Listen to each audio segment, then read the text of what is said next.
C'è più timore in questo momento o quando si deve calciare per arrivare a meta? Oddio, no dai, calciare per andare in meta.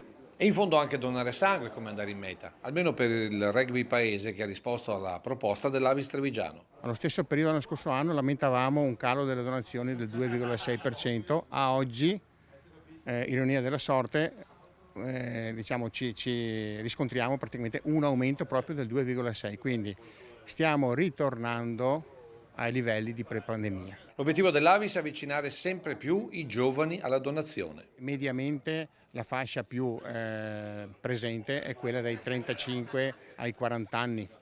Però ultimamente con queste iniziative e con questa in particolare che vede coinvolti praticamente i giovani del rugby paese, puntiamo appunto a portare l'ago della bilancia più verso la prima fascia di età 18-25, che per noi è importantissima. Volevamo fare un qualcosa di forte per sensibilizzare tutta la società e i nostri ragazzi al tema della donazione del sangue.